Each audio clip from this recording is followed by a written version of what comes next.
We bring in the studio this morning, Mr. Should I call you Mr? Pepe. We all know the archetype of the shithouse, that defender who thrives on chaos, the player you cheer for when he's on your side, but despise when he's against you. For some, he's the villain. For others, he's the last of a dying breed. Pepe is more than just a defender. He's a relic of the past, a throwback to an era where the man and the ball were taken together, where defenders ruled with fear, aggression, and intimidation. Pepe's story begins far from Madrid, Barcelona, or Lisbon. Born in Maceió, Brazil, he grew up tough. Football was an escape. As a teenager, he made the bold choice to leave Brazil behind and move to Portugal. It was there, at Marítimo, where he forged his identity, raw, aggressive, uncompromising.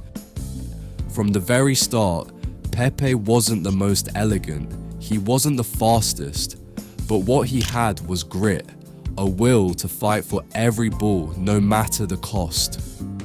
Porto saw that, and soon he was part of a team that conquered Portugal. Let's start with the side of Pepe that defined headlines, the villain. For years he was the player everyone loved to hate.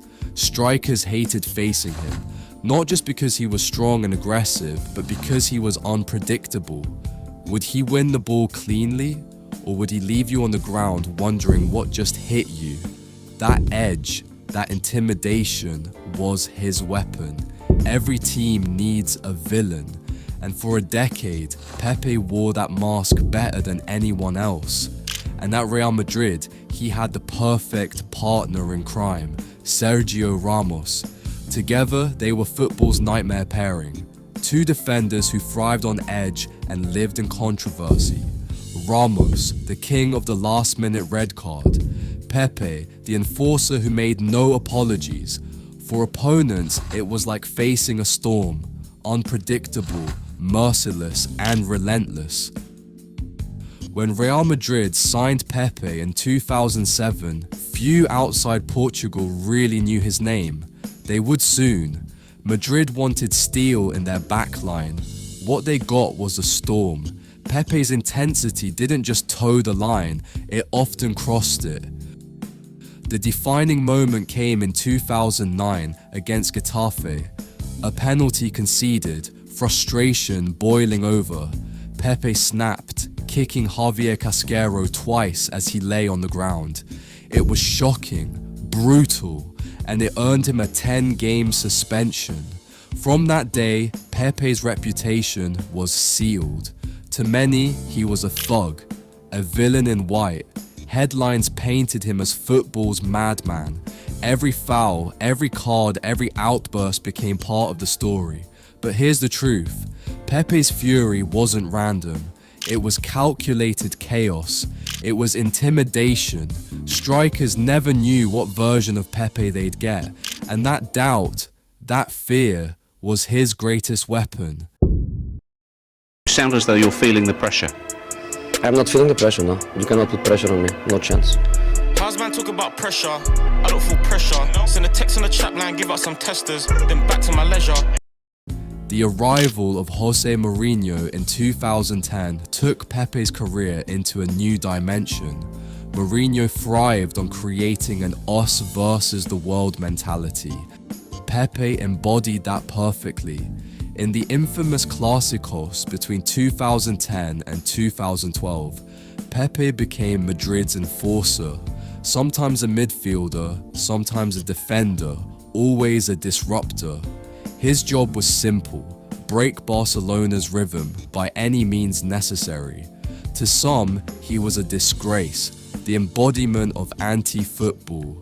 To others, he was the only one willing to fight Barcelona on their own terms. Madrid fans may not always admit it, but without Pepe's edge, they don't survive those wars. And in 2012, that edge paid off. Real Madrid wrestled La Liga away from Guardiola's Barcelona with a record 100 points. Pepe was the warrior at the heart of that battle.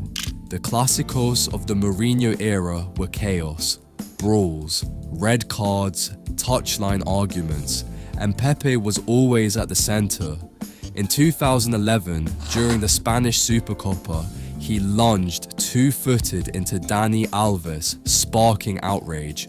Alves rolled on the floor for what felt like an eternity, adding fuel to the fire. Pepe walked the line between tactical fouling and outright violence. He became the man Barca fans loved to hate, the one they saw as Madrid's enforcer, sent to disrupt their beautiful football with pure brutality. Fast forward to January 2012. El Clasico. The world was watching, and Pepe once again couldn't resist. After a routine challenge, Lionel Messi was on the ground. Pepe walked past and deliberately stamped on Messi's hand. Cameras caught it. Millions saw it. Some called it a disgrace. Others said it was part of the war between Madrid and Barcelona. Either way, Pepe's reputation as football's villain was sealed. But the truth about Pepe is more complicated than the headlines. Behind the chaos was a warrior, a man who would bleed for his team. Look at the 2016 European Championship. Cristiano Ronaldo went down in the final. Portugal needed someone to step up.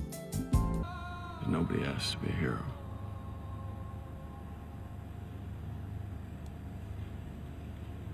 It just sometimes turns out that way.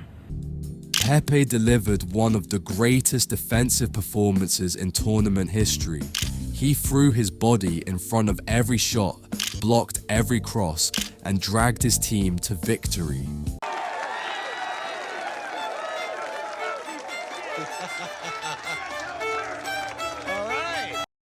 And at Madrid, while Ramos often stole the spotlight with his goals and drama, Pepe was the rock beside him. When Ramos charged forward, Pepe stayed back to do the dirty work. The clearances, the last-ditch blocks, the battles in the trenches, their balance is what made them so feared. This was Pepe at his best. Fearless, relentless, uncompromising.